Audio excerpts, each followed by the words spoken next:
ACH 3016 Processos patológicos no envelhecimento 1. Introdução à imunologia. Os objetivos desta aula são conhecer a origem das células do sangue e do sistema imune, entender os mecanismos de eliminação de patógenos pelos fagócitos, entender o mecanismo de apresentação de antígenos, os antígenos que foram fagocitados pelos fagócitos apresentados em proteínas na superfície de suas membranas, conhecer as ações orquestradas pelas células TC e TH e entender como os anticorpos auxiliam na eliminação de patógenos. Imunidade específica e células do sangue. Essa tabela ela mostra algumas das células que são encontradas no sangue de um ser humano sadio. Os tipos celulares e a quantidade de células. Então, por exemplo, os eritrócitos eles têm uma quantidade muito alta, em bilhões. Eritrócitos são as células vermelhas do sangue. Já os monócitos, eles estão num valor menor, centenas de milhares. Com relação à duração, os eritrócitos eles duram de 100 a 120 dias, enquanto os linfócitos duram de semanas a anos. E os monócitos, eles duram 24 horas, depois entra a apoptose. Então, nem dá um dia, né? De 1 hora, 24 horas, às vezes um pouquinho mais que isso. Se você tivesse que escolher uma célula para que ela guardasse a memória imunológica do contato com o patógeno, qual você escolheria? Certamente você escolheria um linfócito, porque ele pode guardar essa memória por muito tempo. Outra coisa que essa tabela mostra é que os eritrócitos eles são renovados pelo menos a cada 100 dias. Então você tem que refazer todos esses bilhões de células para transporte de oxigênio. Bom, mas em relação a essas células aí, qual que é a origem das células do sistema imune? A origem das células do sistema imune está relacionada à diferenciação de células-tronco.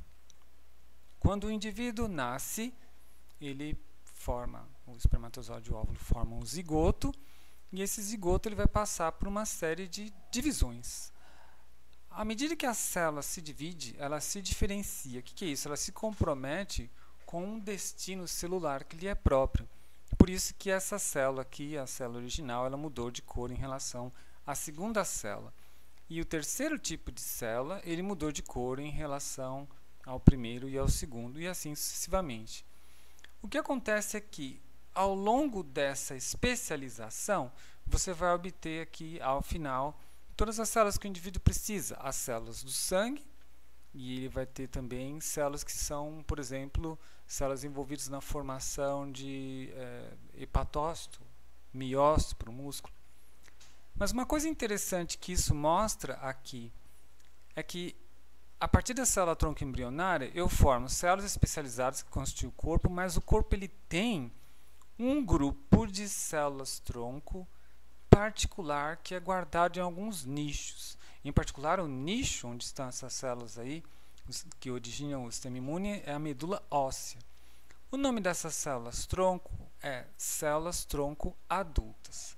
Células tronco adultas, elas têm uma capacidade pequena de diferenciação. O que se quer dizer com isso? Veja, a partir dessa célula eu gerei todos esses outros tipos diferenciados, enquanto a partir dessa célula eu só posso gerar 2 tipos diferenciados. E aqui destaca-se que as células tronco do cordão umbilical, elas são células que têm um conjunto menor de diferenciação. Em geral, são células voltadas mais para a especialização de formação de células do sangue, né?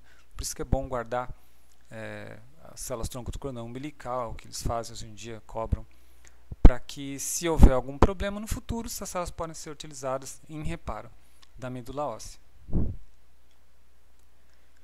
O tipo de célula-tronco encontrado na medula óssea forma todas as células do sangue e do sistema imune. O nome desse tipo celular é célula-tronco hematopoética. Hemato de sangue, hematopoiese é o processo no qual essa célula-tronco adulta Voltando, esta célula aqui, que está na medula óssea, diferencia-se em todas as outras. Então, o que acontece é que os indivíduos eles têm um estoque dessas células tronco-adultas que vão produzindo as células do sangue do sistema imune ao longo do tempo. Origem das principais células da resposta imune. Então, tudo começa com uma célula tronco-adulta na medula óssea. Essa célula tronco-adulta ela pode ter dois caminhos de diferenciação. O caminho mieloide e o caminho linfóide. Então, aqui gerou um precursor mieloide para o caminho mieloide e um precursor linfóide para o caminho linfóide. O caminho mieloide produzirá monócitos que podem ser convertidos em macrófagos. Então, monócitos são células circulantes e podem ser convertidos em macrófagos, são células que fagocitam bactérias. Aqui o precursor mieloide gerou um leucócito polimorfo nuclear. Polimorfo nuclear significa que ele tem um núcleo de várias formas, né? Não é um núcleo fechadinho assim com uma única forma. E os mastócitos, que são células que a gente vai conhecer a função deles mais para frente. O precursor linfóide, ele sofre maturação. Tem dois tipos de maturação. Uma maturação que ocorre no timo, isso será discutido na próxima aula, e a maturação no timo ela está relacionada diretamente a você não ter autoimunidade. E um outro tipo é maturação na medula óssea. No timo, as células maturadas lá serão chamadas de células T, de timo. E na medula óssea, as células serão chamadas de células B. B vem de bone marrow, que é medula óssea em inglês. Então, tem dois lugares onde elas podem se maturar.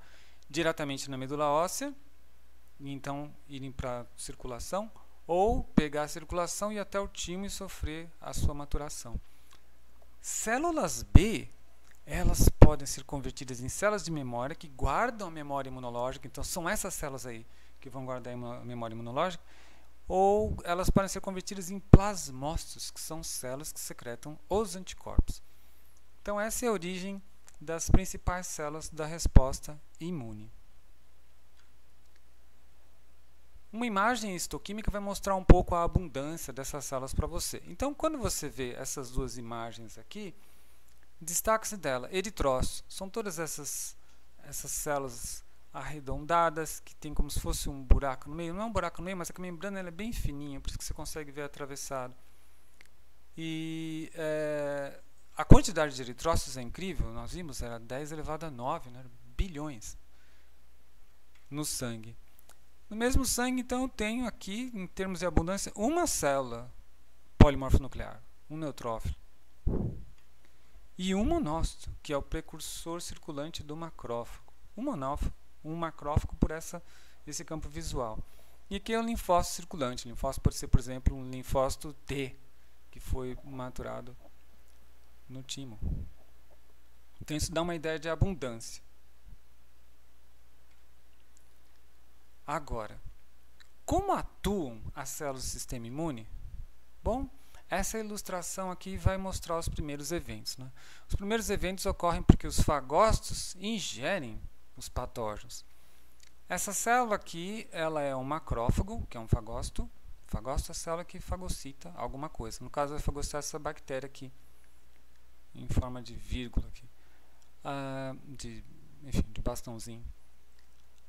Isso é uma imagem quadro a quadro dessa fagocitose. Então, você vê aqui que o macrófago se aproxima, a bactéria começa a entrar, ela penetra em sua membrana, até que ele retém toda a bactéria em seu interior. Dentro do interior dessas células existe uma organela chamada fagolisossomo. Fagolisossomo produz peróxido de hidrogênio, água oxigenada, que é um agente oxidante muito forte, produz radicais livres. E isso mata as células bacterianas, né, e modifica suas moléculas. Lisozima, que é uma enzima capaz de degradar a parede bacteriana para tornar mais fácil a abertura do patógeno. Nuclease é uma enzima que degrada o DNA bacteriano. Fosfatase, que vai desfosforilar proteínas marcadas com fosfato. Proteases, que vai digerir essas proteínas bacterianas em pequenas unidades, e lipases são enzimas que degradam os lipídios. Então, o que vai acontecer? A bactéria ela vai ser fragmentada. As moléculas que constituem a bactéria serão fragmentadas. Primeiro, elas serão oxidadas pelo radical livre, a parede fragmentada pela lisozima, o DNA pela nuclease, proteínas com fosfatos vão perder os fosfatos, e as proteínas serão clivadas por proteases, formando pequenos fragmentos, e a membrana ela será modificada pelas lipases. Isso aqui é um desenho que mostra o tamanho do fagolisosomo em relação ao fagócito. Você vê o núcleo dele em verde, aqui está o fagolisosomo, e aqui mostra algumas das reações dentro do fagolisosomo em que ele produz radicais livres, né? Então, o oxigênio singlete, O1, 2 aqui, o radical hidroxil, água oxigenada, para poder matar esse patógeno, que depois ele é digerido pelas enzimas. Ok, mas a fagocitose das células não é imunidade inata? O que é essa imunidade inata? Imunidade inata é uma imunidade que todos temos e que ela pode ser usada imediatamente, sem precisar construir nenhuma resposta. Então, sem dúvida, o fagócito é imunidade inata.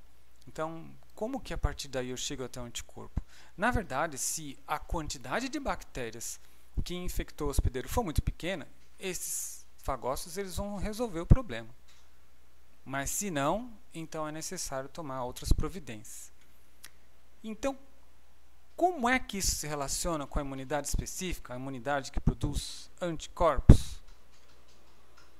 Bom, essa aqui é um slide que vai mostrar as primeiras ações da imunidade específica. Aqui eu tenho o fagócito, no caso o macrófago, né? A gente vai chamar isso aqui de célula apresentadora de antígeno, por razões que veremos a seguir. E aqui estão os antígenos. Por antígeno, você pode dizer que o antígeno são todas as moléculas dos patógenos, ou qualquer molécula de qualquer coisa, né? Proteína, lipídio. Mas aí vamos falar especificamente dos patógenos. Os patógenos de antígenos são as moléculas das bactérias. Então pode ser cocos, pode ser bacilos. E logo após fagocitar essas bactérias e degradá-las no fagolisossomo, que tem aquelas enzimas que nós já vimos, né? Produz água oxigenada, lisozima, nucleases, fosfatases, proteases e lipases. Um fragmento desses da bactéria que foi produzido, ele será apresentado. Eu vou mostrar isso para o sistema imune. Então, qual que é a estratégia? Eu tenho uma célula invasora. Então, a primeira coisa que o corpo tem que se preocupar é diferenciar o invasor daquilo que não é invasor. Então, eu preciso mostrar para outras células que orquestram a resposta quem é o invasor. É só mostrar um pedaço dele, dizer, olha, qualquer célula que você identifica essa porção pode destruir, pode eliminar. Isso é feito em um complexo de proteínas chamado MHC tipo 2. Então, um complexo de proteínas MHC tipo 2 que apresenta o antígeno na membrana do fagócito. Então, o antígeno está lá, esse triângulozinho vermelho. Quando isso ocorre, uma outra célula chamada célula T reconhece isso. Ao reconhecer isso, ela sabe que o macrófago fagocitou alguém e esse alguém agora é o alvo potencial, é o alvo de interesse da resposta que será orquestrada. A célula T ela tem em sua superfície um receptor da célula T, TCR, né? T-cell receptor em inglês. Então, o receptor da célula T ele se encaixa no receptor MHC tipo 2. Se tiver presente algum fragmento lá de patógeno, inicia-se a resposta. Esse slide aqui ele mostra esses eventos de forma mais detalhada. Então, isso daqui em verde é o que a gente chama de célula apresentadora de antígeno. Pode ser um macrófago, por exemplo. O macrófago tem o seu fagolisossomo, e no retículo endoplasmático. E no retículo endoplasmático tem-se uma proteína MHC de classe 2 que está inativada pela proteína Li. Tá um pouco difícil de ler isso aqui, mas é LI. Quando o patógeno ele é fagocitado e produzidos fragmentos a partir dele, essa proteína ela migra do retículo endoplasmático para o fagolisossomo. Ao acontecer isso, a proteína ali ela se degrada. Então, abre-se uma lacuna no complexo MHC tipo 2. O peptídeo da bactéria que foi fagocitada e convertida em porções pequenas, essa porção pequena, que eu chamo de peptídeo, agora toma o lugar da proteína ali. E esse conjunto todo, complexo MHC com o peptídeo, migra para a membrana plasmática da célula apresentadora de antígeno. Ao fazer isso, ela apresenta o antígeno para dizer para a resposta imune: este é o alvo. E uma célula TH, com seu TCR, se associa a isso. Essas células, as células TH, elas têm uma outra proteína que nós chamamos de correceptor CD4, que é essa proteína em preto aqui. O correceptor CD4, além do TCR, o correceptor CD4 se liga no MHC tipo 2. Isso é importante, né? Porque isso tem a ver com o reconhecimento próprio da célula. Então, APC, célula apresentadora de antígeno. Então, pode ser uma célula dendrítica, pode ser um macrófago. Isso ocorre apenas nessas células. Mas e as outras células do corpo? Todas as células nucleadas do corpo também conseguem reconhecer patógenos. Então, você, por exemplo, pode ter uma célula que foi infectada por um vírus. Essa célula vai fazer a mesma coisa. Ela vai pegar fragmentos desse vírus e incorporar ele em um complexo MHC que agora nós vamos chamar de tipo 1. O complexo MHC do tipo 1 agora ele contém um fragmento do patógeno e migra para o citoplasma. Percebe que ele colocou essa bolinha, essa proteína amarela, né, para diferenciar um do outro, além do nome. É uma subunidade diferente, não, uma proteína diferente. Agora, as outras células nucleadas, elas estão apresentando o antígeno. E quem reconhece isso não é as células TH, são as células TC. TH significa célula T helper. Helper é a célula auxiliadora. Então, a célula TH vai auxiliar o macrófago a construir a resposta imune. Já a célula TC, a estratégia dela é diferente. Ela não vai auxiliar ninguém. Ela é citotóxica, por isso que é TC. Citotóxica. Se ela reconhece que na superfície dessa célula tem um complexo MHC1 com antígeno de patógeno, ela condena essa célula à morte. Para que isso ocorra, o TCR dela se encaixa aqui e o correceptor CD8 se associa ao MHC tipo 1. Então, MHC tipo 2, o alvo disso daqui é a célula TH com o correceptor CD4. MHC tipo 1, o alvo disso aqui, a proteína que reconhece isso, é a célula citotóxica TC com correceptor CD8. Bom, existe uma coisa interessante relacionada a transplantes que diz que os indivíduos que não são compatíveis, eles acabam rejeitando o órgão. E isso está relacionado a uma região chamada HLA, Human Leukocyte Antigen, do antígeno leucócito humano, localizado no cromossomo 6. Então, essa aqui é a imagem do cromossomo 6. O cromossomo tem dois braços, um braço curto, um braço longo, e o cromossomo tem as extremidades chamadas de telômeros e o centro chamado de centrômero. Aqui está localizada a região HLA, no braço curto desse cromossomo. E você vê que essa região ela contém os genes das proteínas dos complexos MHC tipo 1, 2 e 3. Então, em geral, quando você fala em compatibilidade, você está dizendo que o indivíduo ele tem que ter proteínas aqui, por exemplo, MHC classe 2, que são compatíveis. com as proteínas do receptor. O doador tem que ter essa compatibilidade, senão ocorre a morte.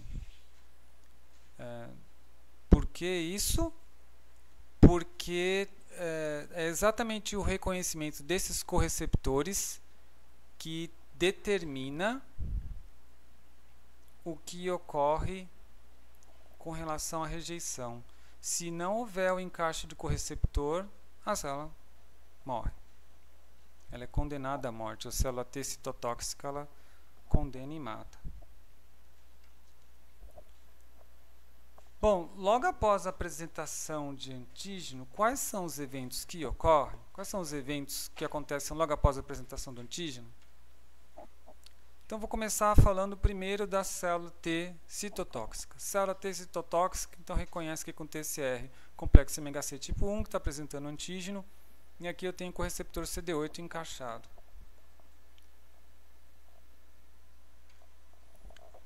Isso daqui é uma ilustração que mostra o contato dessa célula. As células T citotóxicas, você pode ter as células TC ou pode ter as células natural killer, que são as matadoras naturais, que fazem a mesma coisa. Então, as duas estão encaixadas aqui. Aqui é a célula-alvo que apresentou com MHC tipo 1 um antígeno na sua superfície. Isso aqui é um zoom dessa região aqui. E o que você vê? As duas células estão em contato muito intenso e que no citosol, no citoplasma da célula helical, a célula TC, eu tenho grânulos.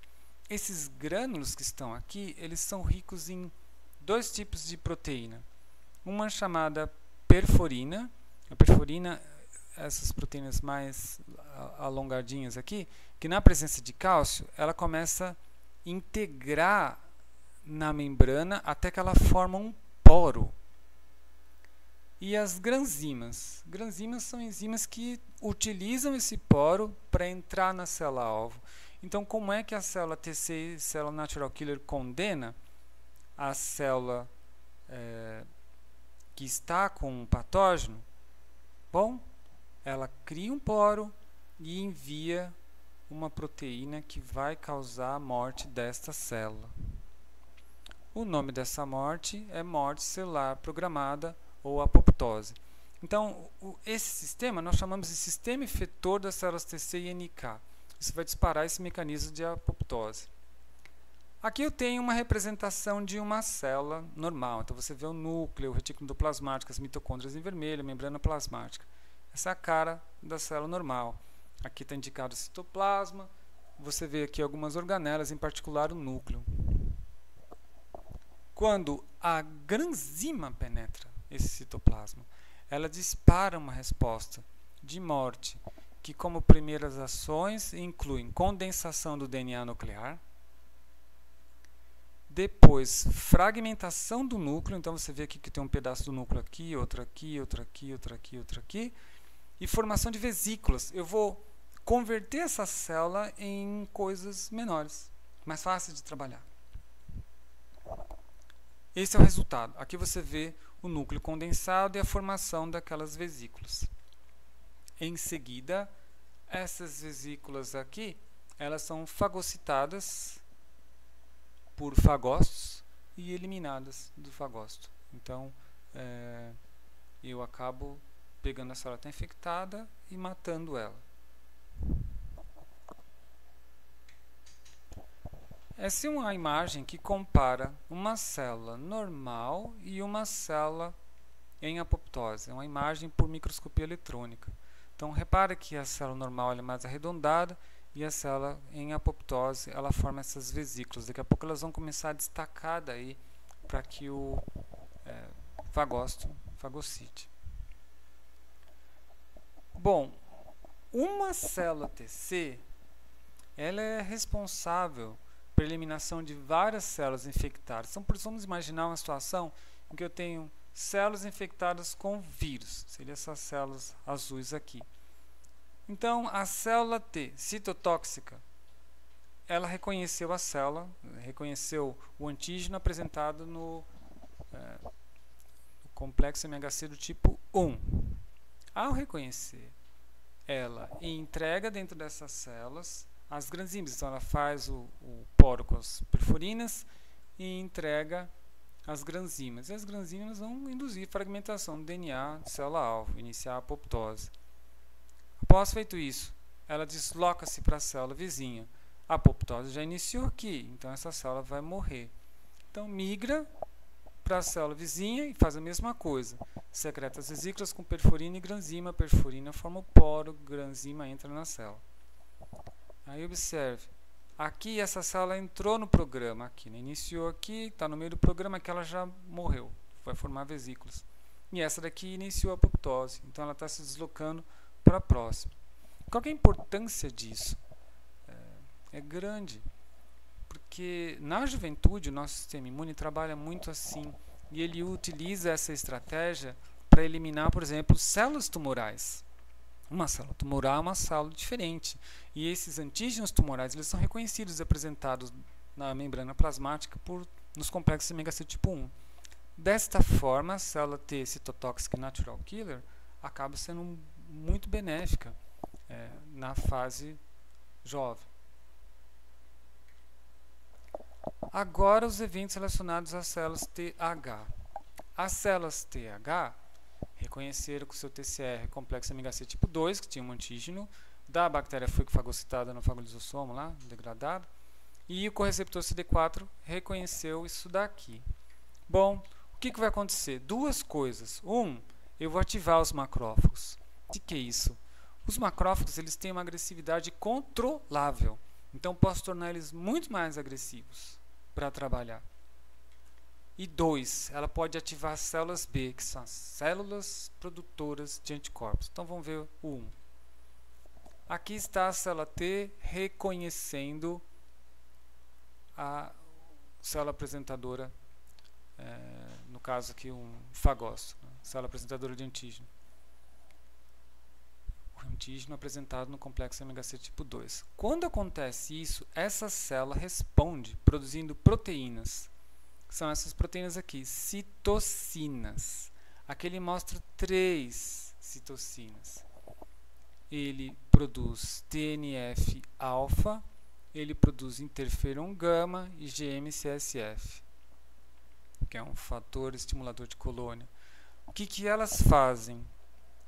Interferon gama e TNF-alfa vão aumentar a agressividade do macrófago e o GM-CSF vai atrair os monócitos e converter os monócitos em macrófagos.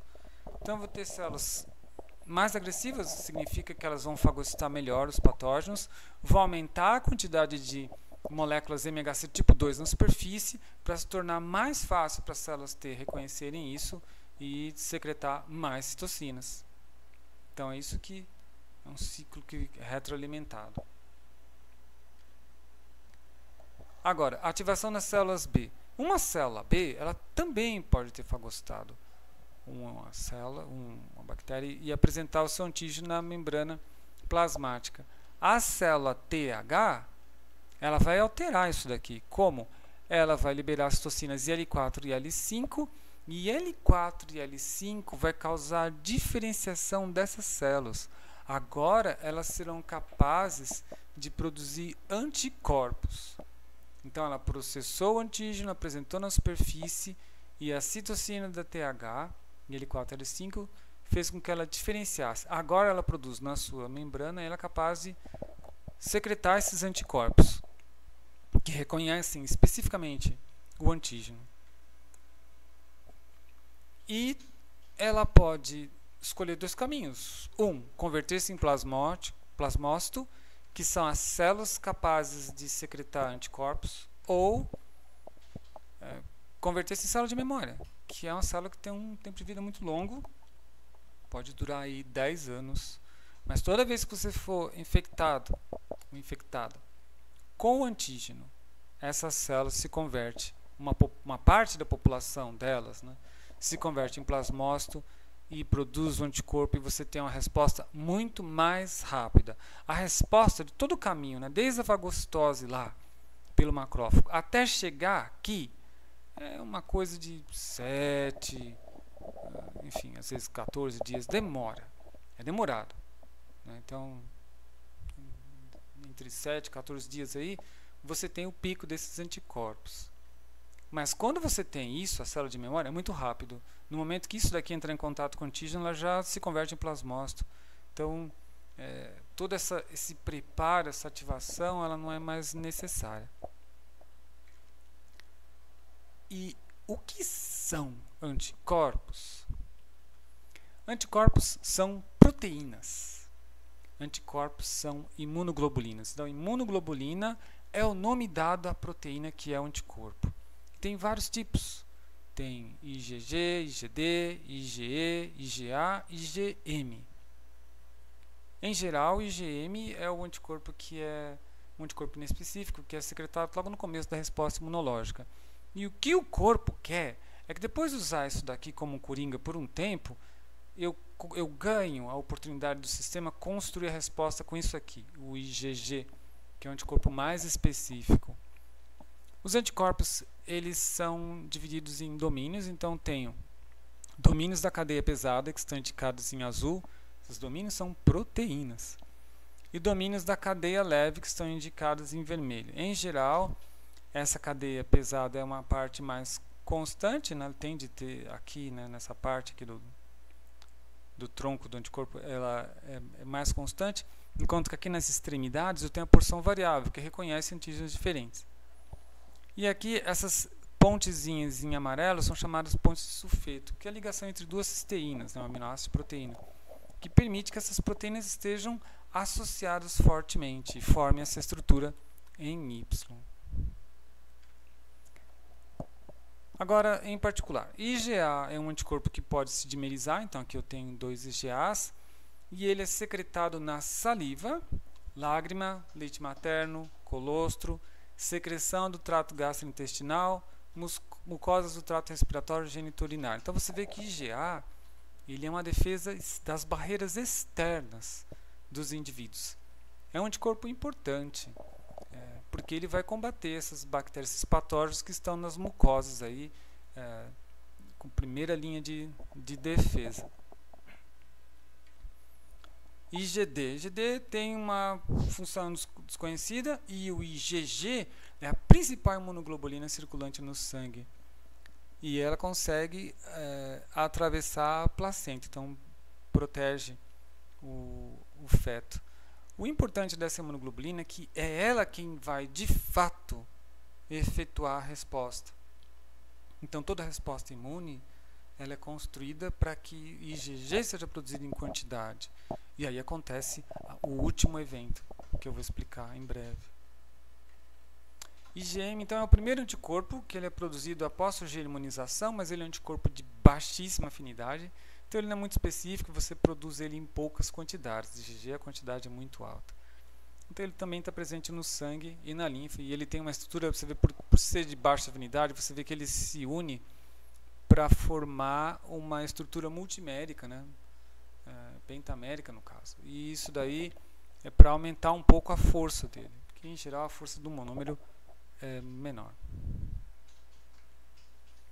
IgE é um anticorpo que está envolvido em reações de hipersensibilidade, por exemplo, em alergias. Então, falando de IgE, vamos ver uma dessas respostas aí. Resposta de hipersensibilidade imediata. Aqui eu tenho um antígeno, aqui eu tenho a célula apresentadora de antígeno. Pode ser, por exemplo, uma célula dendrítica que está na sua pele. Célula dendrítica é uma célula que é muito parecida com o macrófago, ela também fagocita. Ela é uma célula apresentadora de antígeno. Fagocitou. Quando ele fagocitou, você sabe o que ele vai fazer. Ele vai apresentar um antígeno na sua superfície, no complexo ômega C tipo 1. Isso recruta linfócitos do tipo TH. E os linfócitos TH, eles têm uma função auxiliar que, ao reconhecer esse antígeno, ele vai secretar uma citocina que induz as células B a produzir IgE, que é esse anticorpo envolvido nas alergias. O IgE, ele tem uma porção, essa porção aqui embaixo, que ela permite que esse anticorpo se associe ao mastócito. Então o mastócito está aqui e o IgE se encaixou em seu receptor nos mastócitos. Então, IgE ele vai deixar os mastócitos mais sensíveis ao contato com o antígeno. Então, mas não aconteceu nada, a pessoa não teve resposta alérgica aqui. Não teve. Então, tudo que aconteceu foi a sensibilização. Então, a pessoa agora está sensível. No segundo contato com o antígeno, isso aqui já está pronto, já está mostrado. E aí, esses grânulos que estão dentro do mastócito terão um papel importante. Então, o que acontece? Na próxima vez que o antígeno vier, o próprio anticorpo reconhece o antígeno. E isso faz com que ele envie uma resposta que permite esvaziar essas vesículas, que contêm mediadores alérgicos, como histamina, serotonina. E isso que vai dar o prurido e a todas aquelas reações, a mudança, a alteração de cor, eritema, vasodilatação, isso está associado com asma, né? Então, o indivíduo que tem a resposta alérgica, ele tem um contato inicial que prepara o mastócito, no segundo contato já vem direto aqui. E isso faz com que ele libere isso daqui, por isso que a pessoa tem essa resposta. A agressividade dessa resposta varia de pessoa para pessoa. Bom, mas eu não entendi uma coisa. Se os anticorpos, eles são proteínas que matam o patógeno, eles, até agora eu não vi eles eliminarem o patógeno, de fato. Anticorpos são proteínas que sinalizam a presença dele, mas não eliminam. Então, para que ele serve? Quem que elimina os patógenos? E essa eliminação depende dos anticorpos? Para explicar isso, eu vou ilustrar a via clássica do sistema complemento. O sistema complemento é um sistema de proteínas que nós utilizamos para matar o patógeno. Então, aqui eu tenho uma bactéria. Essa bactéria estava causando um problema, uma doença. Mas assim que você produziu grandes níveis de IgG, o anticorpo reconheceu o antígeno na superfície da bactéria, aquele antígeno que foi apresentado. E agora o anticorpo se fixa fortemente lá. Ele não sai mais. Uma das interações mais fortes que tem é anticorpo-antígeno. Na porção constante dos anticorpos, existe um sítio para ligação do primeiro fator do sistema complemento, que é o C1q. Então, C1q está ligado aqui. C1q recruta C1R e C1S. As proteínas do sistema complemento, elas são proteases. Então, o que acontece? C1R vai atacar C1S. E isso vai converter C4 em C4b e C2 em C2a. Depois, esse complexo montado aqui na superfície da bactéria cliva C3, converte C3 em C3b e C3a. Ou seja, eram proteínas que estavam assim. Essas proteínas nós chamamos de zimogênios, elas têm capacidade de enzima, mas elas não precisam trabalhar toda hora, então elas ficam assim. No momento em que iniciou a resposta, ou seja, C1q reconheceu o IgG numa bactéria, aí sim eu começo a iniciar uma cascata, em que uma cliva a outra. C1R atua em C1S, que atua em C4 C2, produzindo C4b C2a, que cliva C3 em C3b C3a. Então, veja, isso tudo é na superfície da bactéria. Essa aqui é uma representação da membrana bacteriana. Aqui eu tenho o anticorpo em amarelo. Aqui é C1. C1 converteu C4 C2 em C4b C2a. Depois, eu converti C3 em C3b. E aí, eu recrutei uma outra proteína, que foi C5. C5 foi convertida em C5b. C5 agora ela recruta C6, C7 e C8. C8 recruta C9. Recrutar significa eu me associo a essa proteína, certo? Então, finalmente, eu recrutei C9, que é uma proteína muito grande. O que essa proteína faz é, ela tem capacidade de atravessar a membrana plasmática bacteriana. Então, ela forma um poro. na bactéria. Isso é chamado complexo de ataque à membrana. Essa imagem abaixo é uma microscopia eletrônica de uma membrana bacteriana que sofreu o efeito do sistema complemento. Então, cada furo desse é um poro produzido pelo complexo de ataque constituído por subunidades de C9. Então, não foi um poro, foram vários poros, inúmeros poros. A bactéria está numa condição ruim, porque se você tem um poro nessa célula, ela está muito suscetível a choque osmótico, e isso mata a bactéria. Então, como que foi construída a resposta imune? O macrófago fagocitou a bactéria, apresentou antígeno na membrana, complexo MHC tipo 1. Esse complexo daí se ligou à célula TH. A célula TH secretou citocinas, deixou os macrófagos mais fortes e converteu o monócito em macrófago. Começaram a fagocitar mais proteínas, apresentar mais, até que chegou um ponto que as células TH começaram a ativar as células B a produzir anticorpos, e as células B produzindo os anticorpos. Demorou um tempão, vários dias. Mas quando chegou aqui, é fácil, porque o que é necessário é eu monto o complexo de ataque com C9, crio poros, a bactéria perde a estabilidade da membrana e morre. Perceba que houve uma série de clivagens de proteínas. Por que elas simplesmente não estavam prontas ali como enzima para fazer a ação? Porque não tem sentido eu fazer isso, e porque isso pode apresentar algum tipo de risco para as nossas células. Então, o sistema complemento ele só pode ser ativado localmente na superfície da membrana plasmática bacteriana. E os outros? Nós vimos vários anticorpos aí, né? Para que ele serve? Bom, o IgM.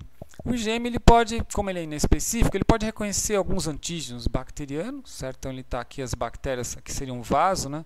O IgM está aqui, ele reconhece essas bactérias, e o IgM, ele consegue ser um alvo fácil dos macrófagos, então ajuda o macrófago a poder fagocitar a bactéria e produzir a sua morte, matar essa bactéria.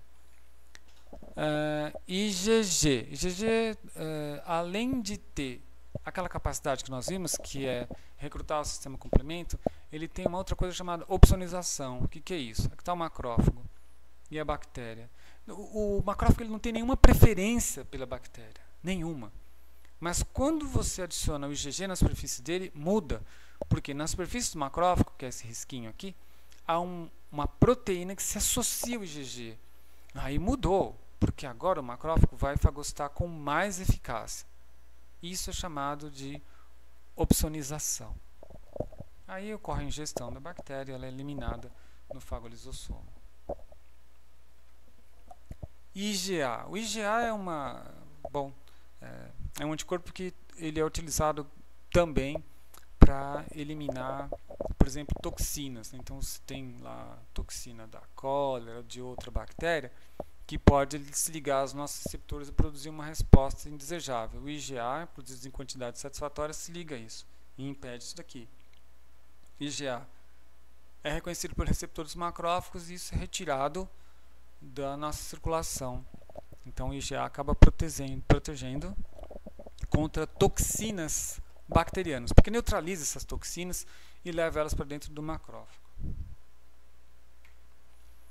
Resumo: hematopoiese origina-se nas células do tronco da medula óssea. Nós vimos aí células tronco adultas que ficaram na forma de célula tronco adulta logo após a formação do embrião, lá do nascimento. Células fagocíticas englobam os patógenos e processam-nos através de enzimas digestivas e espécies ativas de oxigênio, que é aquele fagolizossomo lá. O fagolizossomo ele produz fragmentos de patógeno que são apresentados no complexo MHC tipo 2 das células de apresentação de antígeno. E você tem nas outras células do corpo o complexo MHC tipo 1, que também apresenta antígeno se elas estiverem infectadas com algum patógeno. Tanto os MHC2 quanto o MHC1 são reconhecidos por linfócitos T. MHC2 é reconhecido pelo linfócito TH e MHC1 linfócito TC, células NK. O sistema efetor dessas células TC e NK funciona assim. Então eu reconheço a célula nucleada com um problema, associo o TCR lá no MHC tipo 1, secreto perforinas que formam poros e as granzimas entram por esses poros disparando a resposta da morte celular programada, da apoptose. E aí eu mato essa célula. E aí ela vai para a célula vizinha fazer a mesma coisa, se essa célula vizinha estiver infectada, apresentando alguma proteína no complexo MHC tipo 1. Se não houver isso, essa célula não será afetada. Células TH secretam citocinas para ativar macrófagos, TNF-alfa e interferon gama, e as células B, IL-4 e IL-5. Então, células TH aumentam a agressividade dos macrófagos, TNF-alfa e interferon gama, e induzem a produção de anticorpos com IL-4 e IL-5 nas células B. As células B ativadas podem se diferenciar em plasmócitos. Plasmócitos são as células que secretam anticorpos. Ou elas podem simplesmente ficar circulantes aí e guardar memória por anos, 10 anos, por exemplo. Anticorpos são proteínas solúveis, ficam circulando aí nos fluidos corporais, e em particular o IgE, que é o principal desses anticorpos. Ele é importante, é um dos principais, né? Ele é importante porque ele pode se associar aos mastócitos e preparar esses mastócitos para uma resposta mais agressiva de alergia. Então, lembra, o primeiro contato com o alérgeno não acontece nada, só sensibiliza. No segundo tem a resposta. E o IgE, em particular, né, que é o principal anticorpo da resposta, ele auxilia o sistema complemento, porque ele recruta o sistema complemento para produzir os poros com complexo de ataque C9. Ou, como ele se associa a um receptor na superfície dos macrófagos, ele produz, dá a capacidade de opsonização e eliminação dos patógenos. Então ele permite que o macrófago ele tenha afinidade pela bactéria. Essa aula foi produzida com material que está contido no CD Book interativo do livro Biologia de Micro-Organismos de Brock.